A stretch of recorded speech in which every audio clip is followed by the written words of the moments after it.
नमस्कार दोस्तों, धर्म रहस्य चैनल पर आपका एक बार फिर से स्वागत है। अनुरागिणी यक्षिणी सिद्धि का चमत्कारिक अनुभव। अब इस पत्र को आगे बढ़ाते हुए आगे की घटना के विषय में जानकारी प्राप्त करते हैं। नमस्कार गुरुजी, अब मेरे पास यह समस्या थी कि अगर मेरी 2 पत्नियां हैं तो फिर जीवन किस प्रकार से चलेगा। इसके विषय में कोई भी बताने वाला नहीं था। तब मैंने सोचा कि चलो साधना करते रहते हैं और देखते हैं आगे क्या होता है, क्योंकि जीवन खुद एक अनुभव है और इस अनुभव को समझने के लिए सिर्फ एक ही रास्ता होता है, अपना प्रयास जारी रखना। तकरीबन 3 महीने बीत जाने के बाद अचानक से रात के समय जब मैं साधना कर रहा था, तभी दरवाजे पर एक खटखट की आवाज हुई। मैं बिना सोचे ही साधना बीच में छोड़कर उठ गया। पता नहीं उस दिन ऐसा क्यों हुआ, पर जब मैंने दरवाजा खोला तो सामने जो देखा वह मैं कभी भूल नहीं सकता। सामने सजी धजी गहनों से लदी एक स्त्री खड़ी थी। उसने कहा, क्या मैं अंदर आ जाऊं? तो मैंने कहा, हाँ आ जाइए, और वह फिर अंदर आ गई। उसने कहा, कमरे का दरवाजा बंद कर दीजिए, मुझे आपसे कुछ विशेष बातें करनी हैं। मैं नहीं चाहती कि किसी और को इस वार्तालाप के बारे में पता लगे। फिर मैंने कमरे का दरवाजा बंद कर लिया। अब वह मुझे देखकर मुस्कुराने लगी और मेरे गले लग के बोली, आपने कई दिनों से इतनी मेहनत की है, अब इसका फल प्राप्त करने का समय आ चुका है। लेकिन मेरी एक शर्त है, आप अपनी पत्नी को छोड़ देंगे, तभी मैं आपके जीवन में साक्षात प्रवेश कर सकती हूँ। उसकी बातें सुनकर मुझे यह स्पष्ट हो चुका था कि यह कोई इंसान नहीं है। निश्चित रूप से वह अनुरागिणी यक्षिणी थी और वह स्वयं साक्षात रूप में यहाँ पर आई थी। तब मैंने उससे कहा, यह मेरे लिए संभव नहीं है और ना ही यह उपयुक्त होगा, क्योंकि अगर मैंने ऐसा किया तो यह बहुत बड़ी गलती है। मैं अपनी पत्नी को कैसे छोड़ सकता हूँ, जबकि उसकी कोई भी गलती नहीं है। इस पर अब अनुरागिणी का चेहरा कुछ गुस्से भरा हो गया था। उसने यह कहा, तो फिर क्यों तुमने मुझे अपनी जीवन संगिनी बनाने का निर्णय लिया? यह तो भी गलत है ना। मैं कैसे तुम्हें किसी और के साथ बांट सकती हूं? यह संभव नहीं होता। अगर मैं इंसान होती तो शायद यह हो भी जाता, लेकिन मैं एक यक्षिणी हूं, इसलिए यह संभव ही नहीं है कि मैं अपने पति को किसी और से बांट सकूं। तब मैंने पूछा कि यह क्यों संभव नहीं हो पाता है। तो उसने कहा, जिस ऊर्जा के कारण मेरा और तुम्हारा जुड़ाव है, अगर वही नष्ट हो जाए तो मेरा और तुम्हारा संबंध भी नष्ट हो जाएगा। तुमने मंत्रों की ऊर्जा से मेरे यक्षलोक के स्वरूप को मानव स्वरूप प्रदान किया है। अब अगर तुम किसी अन्य स्त्री के साथ शारीरिक संबंध बनाओगे तो मेरी साधना की ऊर्जा उस स्त्री के शरीर के अंदर चली जाएगी। इसके कारण से मेरा और तुम्हारा संबंध टूट जाएगा। मैं इस बात को बर्दाश्त नहीं कर सकती। मैं क्या, किसी भी लोक की कोई भी स्त्री यह बर्दाश्त नहीं कर सकती है।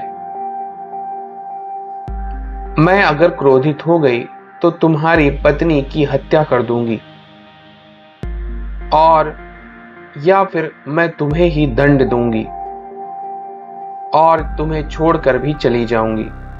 क्या तुम ऐसा चाहते हो? तब मैंने उससे पूछा, क्या इसका कोई विकल्प नहीं है? तो उसने कहा, एक और विकल्प है, और वह यह है कि आप अपनी पत्नी के साथ सदैव के लिए शारीरिक संबंध त्याग दें। तब मैंने उससे कहा, यह होना भी अब कठिन है, क्योंकि मेरी पत्नी हमेशा मुझसे यही पूछेगी कि तुम ऐसा क्यों नहीं कर रहे हो, और हमारी संतान भी नहीं है। इसलिए यह भी बहुत कठिन कार्य है। तो इसका और कोई विकल्प होगा? क्या आपके साथ मेरा संबंध बदल सकता है? तो उसने कहा, यह भी होना संभव नहीं है, क्योंकि जैसे मन की भावना होती है वैसे ही प्रेम संबंध को हम शक्तियां स्वीकार करती हैं, और जिस शक्ति का जैसा स्वभाव होता है उसके अनुरूप ही वह अपने साधक के साथ जुड़ना चाहती है। मेरा तो कार्य ही अनुराग देना है, प्रेम, शारीरिक संबंध से सुख देना और अपने पति को हर प्रकार से संतुष्ट रखना, यही मेरा कार्य है। ऐसे में अगर कोई मुझे किसी अन्य रूप में स्वीकार करता है तो मैं जल्दी सिद्ध ही नहीं होती हूं, और सिद्धि अगर मिल भी जाए तो भी हम केवल उस पर अपनी कृपा रखते हैं, जुड़ते नहीं हैं। इसीलिए किसी भी साधना में इस बात का ध्यान रखना चाहिए कि जिस शक्ति को आप सिद्ध करने जा रहे हैं उसका मूल स्वभाव क्या है। अगर आप माता जगदम्बा की उपासना करते हैं तो केवल मां के रूप में करें, इसीलिए क्योंकि वह माता का स्वरूप है और सारे जगत की जननी है। इसी तरह अगर कोई मेरी उपासना करे तो प्रेमिका या पत्नी के रूप में करे। अब यह एक समस्या खड़ी हो चुकी है। तब मैंने उससे पूछा, हजारों सालों से जिन पुरुषों के साथ आपके संबंध रहे होंगे उनके साथ भी तो उनकी पत्नियां होंगी, तब आप क्या करती होगी? तो वह हंसकर कहने लगी, असल में यक्षिणी बदलती रहती हैं। अभी मैं अनुरागिणी हूं और जैसे ही मेरा समय समाप्त होगा, मैं किसी अन्य योनि में प्रवेश कर जाऊंगी। हो सकता है मनुष्य या देवता या फिर कहीं और पिछला सब कुछ भूल जाऊंगी। ऐसा ही होता रहा है। इसीलिए तुम मेरे जीवन के प्रथम पुरुष हो। तुमको ऐसा लगता होगा कि मैंने बहुत सारे पुरुषों के साथ संबंध बनाए हैं, पर यह गलत है। मैंने यह यक्षिणी स्वरूप कब और कैसे धारण किया मुझे याद नहीं, किंतु इतना याद है कि तुम्हारे मंत्रों से आकर्षित होकर मैं अब इस पृथ्वी लोक में आई हूं और तुम्हें अपने पति के रूप में स्वीकार कर चुकी हूं। अब मैंने कहा कि आपने यह सब बातें तो बताई, लेकिन आप साक्षात रूप में मेरे साथ कैसे रह पाएंगी? और फिर मेरी पत्नी का प्रश्न, अब इसमें क्या किया जा सकता है? तो अनुरागिणी ने कहा, अगर तुम इतने ही ज्यादा उत्सुक हो तो मेरे पति होने के नाते तुम्हारी मदद मैं अवश्य करूंगी। और फिर उसने अपने हाथ के ऊपर कुछ मंत्र बोलकर फूंका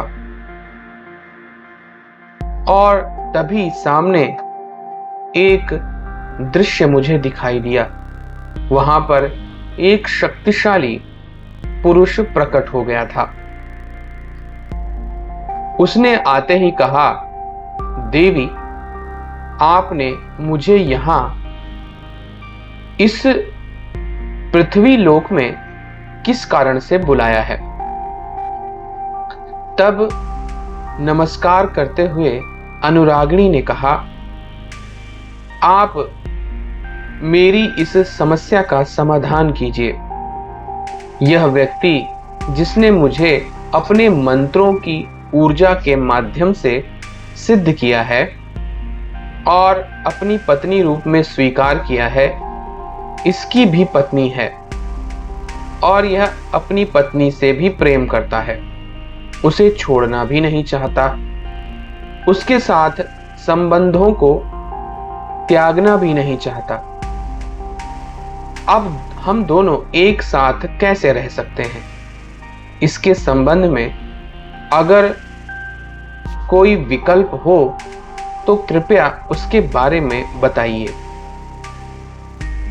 तब उस शक्तिशाली पुरुष ने मेरी ओर देखा और कहा कि तुम्हें कुछ कार्य करने होंगे। सबसे पहली बात, आपको इनके मंत्रों का जाप सदैव करना है और आप संसार से अपना संबंध त्यागते रहेंगे, क्योंकि ऐसी गोपनीय शक्तियां और ऊर्जा अब तुमसे जुड़ेंगी जिसकी वजह से संसार में कुछ उथल पुथल हो सकती है और सांसारिक नियम के हिसाब से आपको वह सारी बातें छुपानी होंगी। रही बात पत्नी की, तो इसका एक मार्ग है। आप यदि अपनी पत्नी के अंदर अनुरागिणी को स्थापित करें तो शायद दोनों संतुष्ट हो सकती हैं। तब मैंने अचरज में पूछा, यह कैसे संभव होगा? तो उसने कहा कि एक विधान है यह एक तांत्रिक साधना है जो पूर्व काल से गोपनीय तरीके से की जा रही है। इसमें स्वयं को भैरव बनाकर अपनी पत्नी को भैरवी बनाया जाता है, किंतु यह एक कठिन विद्या है और आपकी पत्नी अगर यह नहीं कर पाई तो उस प्रयोग के दौरान उसकी मृत्यु भी हो सकती है। इसके बाद गुरुजी क्या हुआ मैं आपको अगले पत्र के माध्यम से बताऊंगा। नमस्कार गुरुजी। तो देखिए यहां पर इन्होंने इस शक्ति को सिद्ध करने का प्रयास किया है, जिसमें अब उनके सामने एक विचित्र प्रश्न है। अगले पत्र के माध्यम से इस रहस्य से पर्दा उठाने की कोशिश की जाएगी। तो अगर आज का वीडियो आपको पसंद आया है तो लाइक कीजिए, शेयर कीजिए, सब्सक्राइब कीजिए। आपका दिन मंगलमय हो। धन्यवाद।